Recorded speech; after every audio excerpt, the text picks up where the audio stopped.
व्यासासन पर विराजमान परम सरल, परम सहज और सरल रूप से ही श्रीमद् भागवत के सुंदर अर्थों को प्रकट करने वाले आदरणीय आचार्य जी एवं इस सभा में विराजमान श्रीमद् भागवत महापुराण के मूल पारायण करता समस्त वंदनीय विप्रजन एवं संगीत विद्या विशारद समस्त आदरणीय कलाकार एवं भगवान के चरणों में अनन्य अनुराग लेकर के विराजे हुए भगवत चरणानुरागी सज्जन, भक्तिमयी स्नेहमयी परम वंदनीय माताएं, श्रद्धेया बहनें, श्रीमद् भागवत कथा के उपरांत कुछ कहना शेष नहीं होता, लेकिन जब व्यासासन से आदेश हो जाए तो उसको स्वीकार करना ही होता है।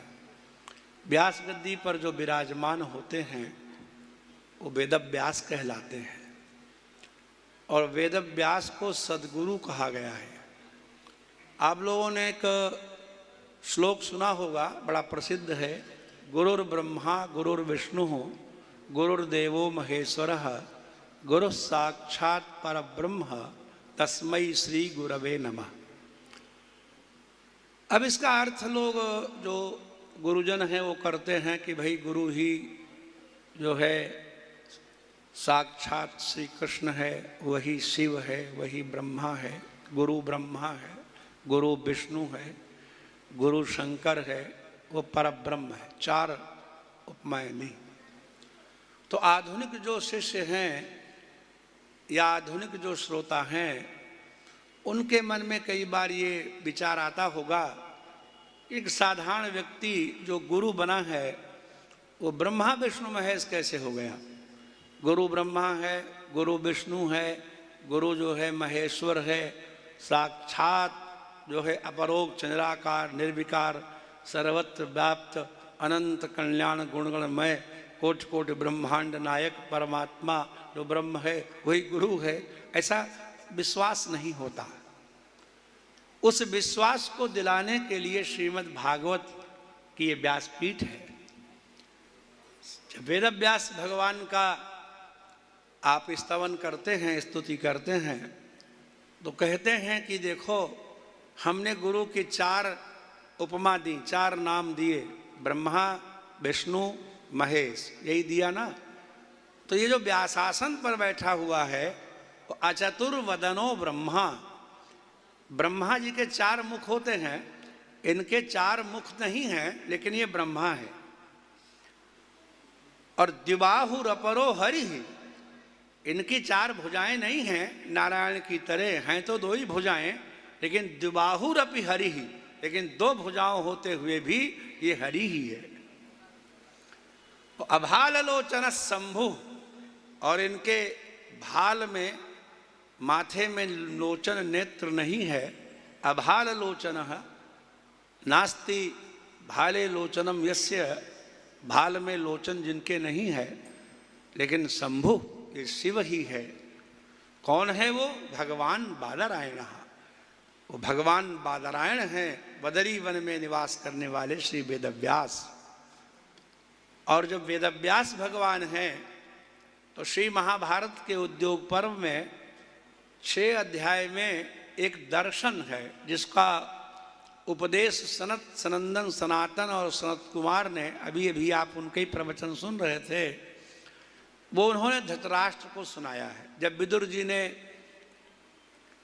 नीति का प्रयोग किया, नीति बताई, 8 अध्याय में महाभारत में विदुर नीति है।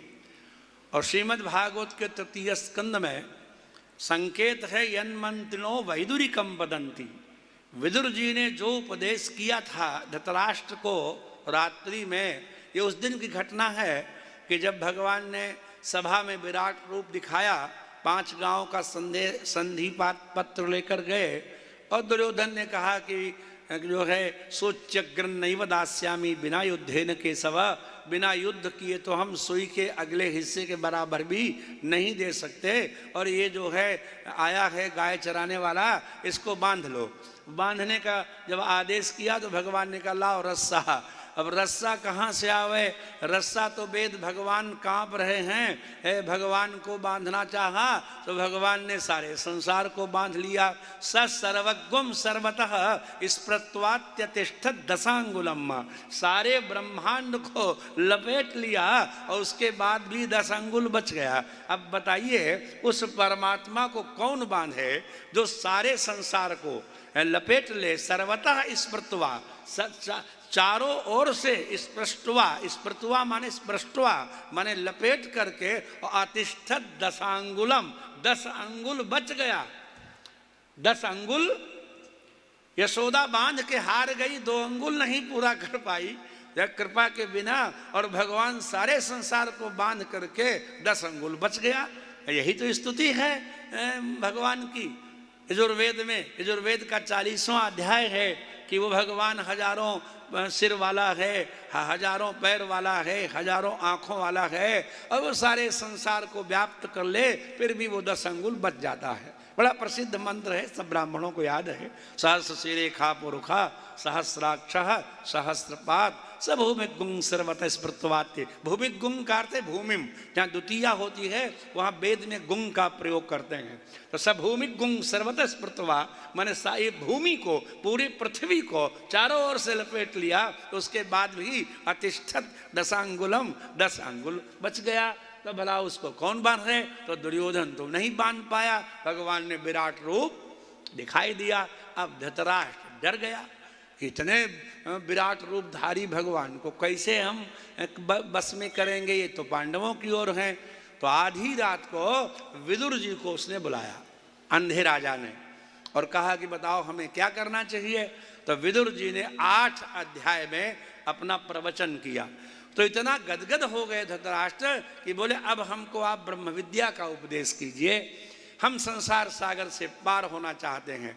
श्रीमद् भागवत क्या करती है? सद्यो हृदयवरुध्यते कृति भी शुश्रूषभिस्तक्षणात्। क्या बात है, मैंने शुश्रूषभी, आपने श्रवण करने की इच्छा की, अभी सुना नहीं है, अभी आपने सुना नहीं है, आके बैठे,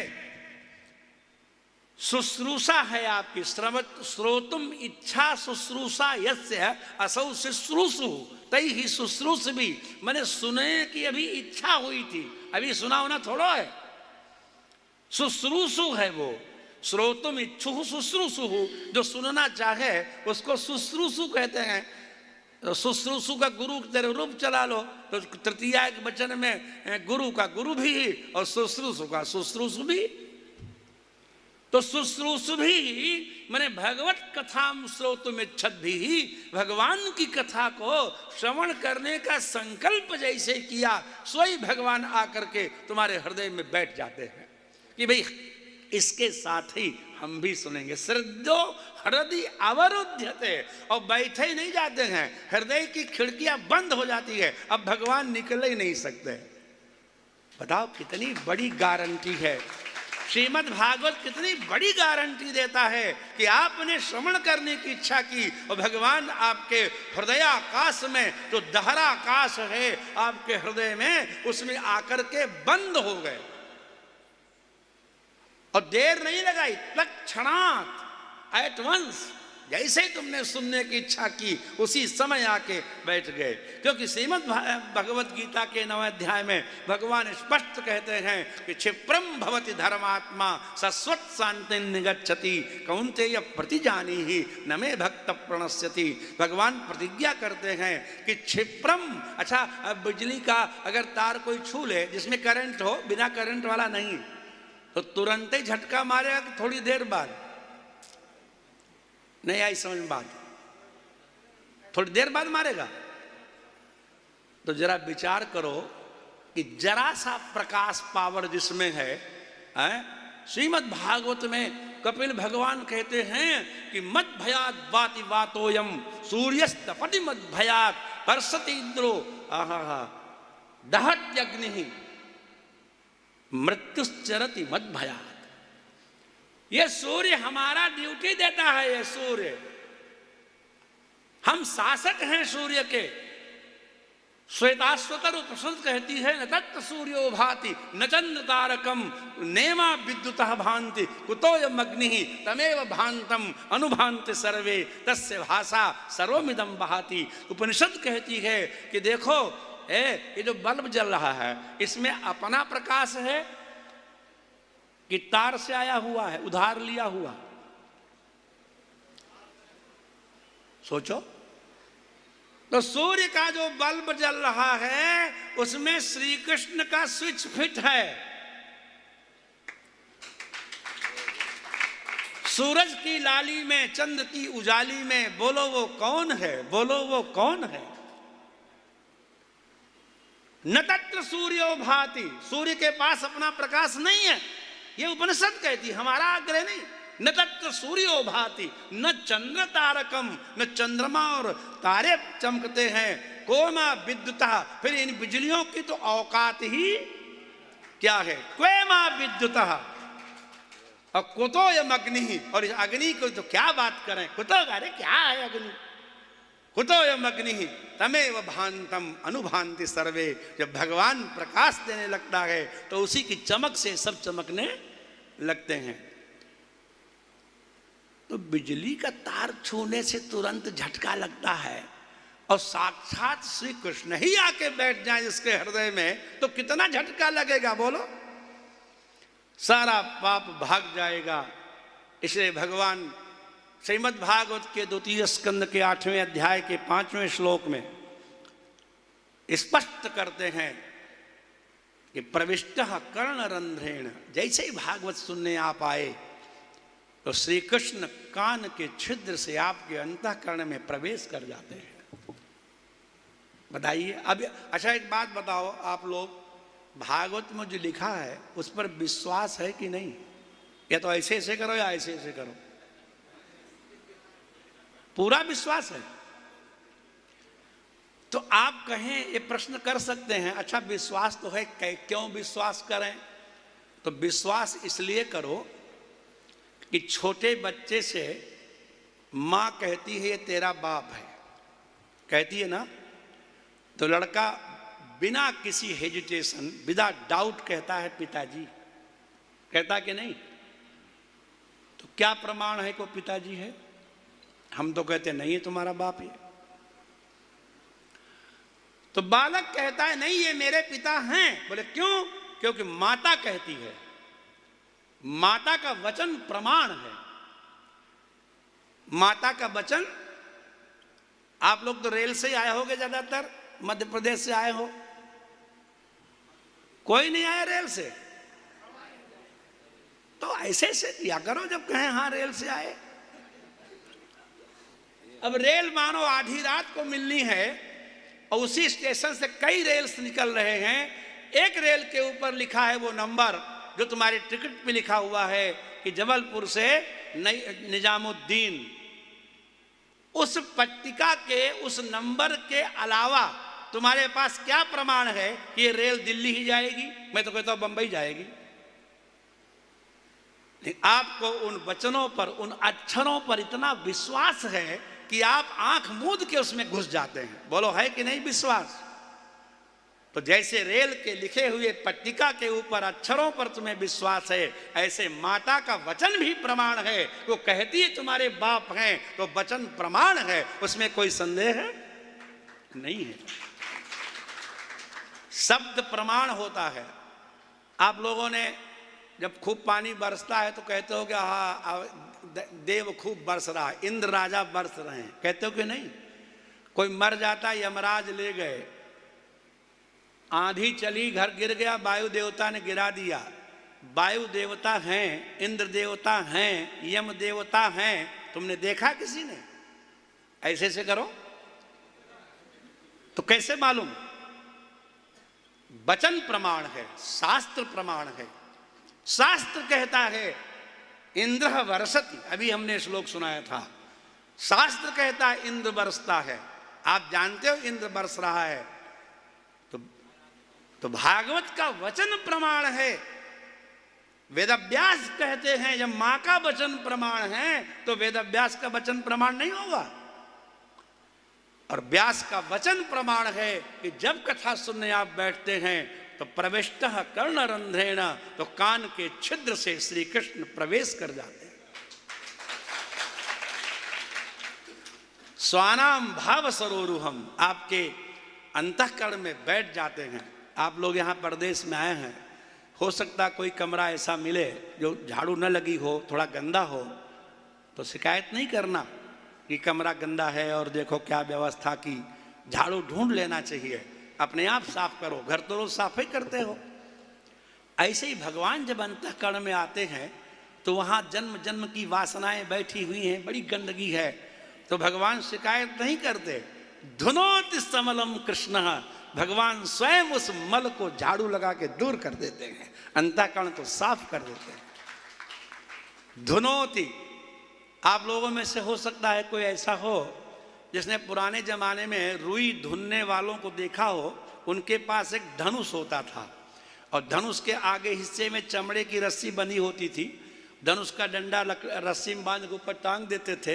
एक लकड़ी का मुदगर होता था और रुई का ढेर लगा लिया, यूं खींच खींच के दन दन करते थे। देखा कैसा धुनते हुए? अब यही समस्या है, नए खिलाड़ियों को ही नहीं मालूम कि क्या होता था। आप लोगों ने किसी ने देखा है बूढ़ा आदमी कोई? हाँ देखा, देखो उसको कहते हैं धुनना। क्या कहते हैं? रुई धुन दिया, बिना साबुन बिना पानी रुई साफ। इसी तरह से क्रिया है धुनोति समलम कृष्ण, बिना पानी बिना साबुन के तुम्हारे अंतःकरण को श्री कृष्ण निर्मल कर देता है। ये भागवत कहती है, हम नहीं कहते हैं। कैसे? बोले सलिलस्य यथा शरद, जैसे जब शरद ऋतु आती है तो जल अपने आप निर्मल हो जाता है। भादों में नदियां मटमैली होती हैं और शरद ऋतु में नदियां अपने आप ही निर्मल हो जाती हैं। तो शरद ऋतु के आने से जैसे नदियां निर्मल हो जाती, तालाब निर्मल होते हैं, उसी तरह श्री कृष्ण के अंतःकरण में आने से सारा अंतःकरण निर्मल हो जाता। वो है श्रीमद् भागवत। इस श्रीमद् भागवत का जो अभी इन्होंने कहा विवाहे यादृशम वित्तम तादृशम परिकल्पयेत, ये बड़ी भारी बात है। आज हमारे एक मित्र हैं दमोह में, नाम नहीं बताऊंगा, तो उनके यहाँ मैं गया, हाँ सागर से आगे। तो उनके पिताजी का अचानक स्वर्गवास हो गया था, तो वो व्याकुल थे, भटक रहे थे। मुझे अनुभव हुआ कि यहाँ कोई भटक रहा है। तो मैंने उनसे कहा कि बहुत पैसे वाले, करोड़ों रुपया उनके पास। मैंने कहा देखिए हम ये नहीं कह रहे कि आप कथा कराओ, क्योंकि कथा की बात करेंगे तो तुम सोचोगे पंडित जी अपना जुगाड़ लगा रहे हैं। और हमने कहा हमारा जुगाड़ लगाया हुआ है, आप जानते हैं यहाँ जुगाड़ बैठाने कोई ज़रूरत। लेकिन मैं प्रेम बस, उनकी जो पत्नी हमको गुरुजी कहती है, दीक्षा नहीं ली है, और मैं जब जाता हूँ बिटिया प्रेम से हमको रबड़ी बना के खिलाती अपने घर में। तो हमको बड़ा पुत्रीवत वो लगती थी। तो मैंने कहा इस कुल के कल्याण के लिए तुम एक अच्छे ब्राह्मण से मूल पाठ ही भागवत का करा दो, तो तुम्हारे पिताजी की तृप्ति हो जाएगी। क्योंकि धुंधकारी जैसा पापी, बस जिसको गया श्राद्ध सते नापि मुक्तिर में न भविष्यति, उपायम अपरम किंचित तुम विचारे सांप्रतम, गया श्राद्ध से हमारा कल्याण नहीं होगा।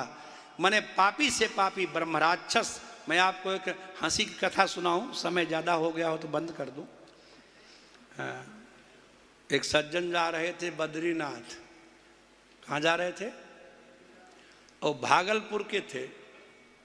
तो भागलपुरी चदरा होता है एक पीले रंग का, जो लोग ओढ़ते थे। तो गांव वालों ने कहा तुम बद्रीनाथ जा रहे हो, वहाँ बड़ी ठंड पड़ती है। और वहाँ पड़ रही थी बहुत गर्मी भागलपुर में, 45-48 डिग्री। तो उन्होंने एक चदरा ले लिया, बोले बहुत। लेकिन कर्णप्रयाग के आगे जब चले तो वहाँ बरसा पानी और बड़ी ठंड हुई, तो मारे सिकुड़ गए और एक पेड़ के नीचे बैठ के वही चदरा बहुत ही लपेटा, लेकिन नहीं बच पाए। गोविंदाय नमो नमः हो गए। समझ गए क्या हो गए? और उसी पेड़ के ऊपर रहने लगे। क्या बन के? धुंधकारी बन के, प्रेत बन गए। पुराना जमाना था, सच्ची घटना है, भागलपुर के व्यक्ति ने सुनाया। जब वो निकले कोई वहां से यात्री, तो प्रेत सामने आ जाए और प्रश्न करे, ये बताओ ठंड किस महीने में पड़ती है? तो सब कहें कि माघ में पड़ती, पूस में पड़ती। से उठा के पटक दे और रगड़े, माघ पूस में पड़ती है कि जेठ में पड़ती है, और रगड़ रगड़ के जरे कितनों को उसने अपने जैसा बना दिया। माघ पूस में पड़ती ठंड। एक बार जने कहां से कोई ब्राह्मण भागवती था, तो उसने देखा कि पूछ रहा है कि ठंड कब पड़ती है। ये तो दुनिया जानती ठंड कब पड़ती है, ये काहे को पूछ रहा है। तो नीचे से ऊपर तक देखा तो उसके पैर धरती में नहीं लग रहे थे। वो जान गया कि ये प्रेत है, घबरा गया। उसका देख भैया, माघे जाड़ न पूसे जाड़, और पनिया बैरिया तबही जाड़। न माघ में जाड़ होता है न पूस में जाड़ होता है, जब पानी बरसे हवा चले तभी ठंडा। अरे कहा महाराज बिल्कुल ठीक कहा तुमने, मैं प्रेत हूं, मेरा कल्याण कैसे हो? तो कहा बेटा कल्याण तो तेरा श्रीमद् भागवतान मुक्ति सप्ताहम वाचनम करो। श्रीमद् भागवत के अतिरिक्त और कोई उपाय नहीं। मारवाड़ी लोग प्रति अपने घर के किसी भी मृत व्यक्ति के निमित्त भागवत कराते ही कराते हैं। इसलिए लक्ष्मी उनके यहाँ पीढ़ी दर पीढ़ी जमी हुई है। तो जिसके घर के पितर प्रसन्न नहीं है, देवता प्रसन्न नहीं है, वहां लक्ष्मी कैसे रह सकती? इसलिए मैंने दमोह वाले का कहा कि तुम मूल पाठ करा लो प्रेत की मुक्ति को। तो उन्होंने उड़ा दिया हवा में। हाँ हाँ गुरु जी। और एक हमारे प्रिय हैं वहां, वो हर वर्ष कथा कराते हैं। अभी उनको पकड़ लिया यही चाइनीज वायरस ने, तो उनके साथ जाने को कोई तैयार नहीं। तो उसी हमारे प्रिय ने उसी गाड़ी में बैठ गया और जबलपुर रहा 2 महीना। फिर उनको फंगस भी हो गया, 30 लाख रुपया खर्च हुआ। अभी भी ठीक पूरी तरह नहीं है, अभी किसी सहारे से चलते हैं। लेकिन एक भागवत नहीं पाठ करा पाए, तो जब धर्म के लिए कोई कहता है कि इसमें कुछ खर्च करो तुम्हारा कल्याण होगा, तो आदमी 100 जुगाड़ लगाता है। आरती में रुपया भी चढ़ाएगा तो 3 जगह से चिपका हुआ, समझे? जो कहीं न चले वो कहां चल जाएगा? आरती में चल जाएगा। ये नहीं करना चाहिए। जब कहीं तीर्थ में कोई जाए, भागवत में जाए, तो अपने सामर्थ्य के अनुसार। कैसे? सुदामा के पास उतना सर्वस्व था, उससे अधिक कुछ था ही नहीं। इसलिए स्पष्ट लिखा है, चैल खंडेन तान बद्ध्वा भर्त्रे पादादुपायनम। उन चावल टुकड़ों को एक पुराने चीथड़े में बांध करके उसने उपायन दिया। उपनीयते इति उपायनम, माने मद्गृहे यदस्ति, हमारा सर्वस्व इतना ही है, हम ये सब कृष्ण को अर्पित कर रहे हैं। क्योंकि इससे अधिक संपत्ति सुदामा के पास है ही नहीं। तो भागवत में आप सब न खर्च करें।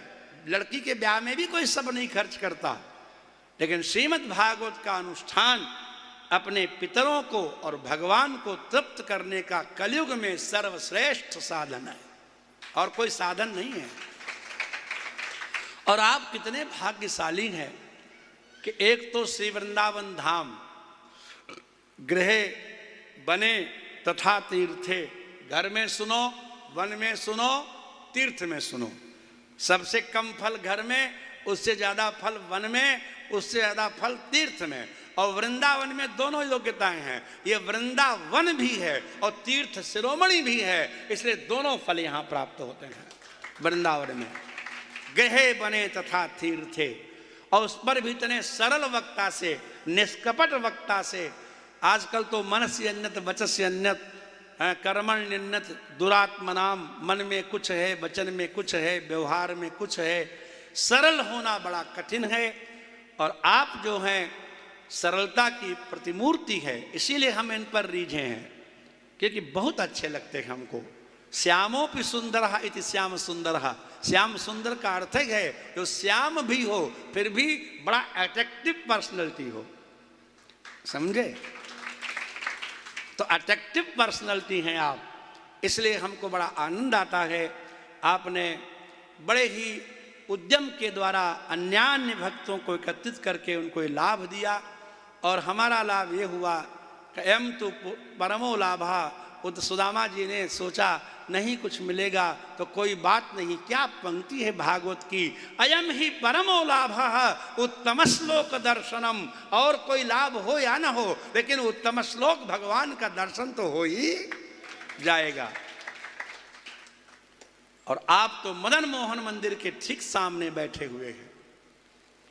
मदन मोहन मंदिर की महिमा शायद आप जानते हो न जानते हो। इनके जो पूजक थे वो श्री सनातन गोस्वामी थे, और वो मधुकरी करते थे। मधुकरी माने एक रोटी इस घर से, एक रोटी इस घर से, एक रोटी एक ही जगह भोजन नहीं लेते थे।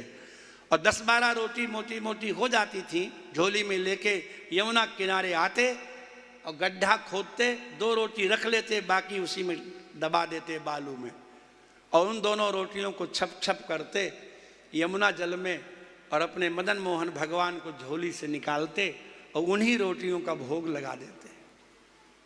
और उसके बाद बिना नमक बिना अचार के वही 2 रोटी खा लेते। 24 घंटे भजन करते।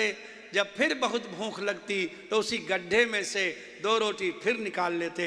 4-6 दिन में समाप्त हो जाती, तो 6-7वें दिन फिर मधुकरी करते। एक दिन कहीं मधुकरी में ज्वार की रोटी मिली। ज्वार और बाजरा होता है इसी जो है वर्षा ऋतु की फसल में। बड़ी कठोर रोटियां थीं। छप छप तो किया लेकिन वो नरम नहीं हुई। जैसे भगवान के सामने रखा तो भगवान प्रकट हो गए। उनका सनातन, जब तुम रोटी मांगते ही हो तो थोड़ा सा लवण भी मांग लिया करो। ये सूखी रोटी हमारे गले के नीचे नहीं उतरती, और तुम खिलाते हो तो हमें आना ही पड़ता है। सनातन गोस्वामी रोने लगे। आपकी तो 16,108 पटरानियां हैं, आपका सदृश व्यंजन भोजन हम कहाँ से दे सकते हैं।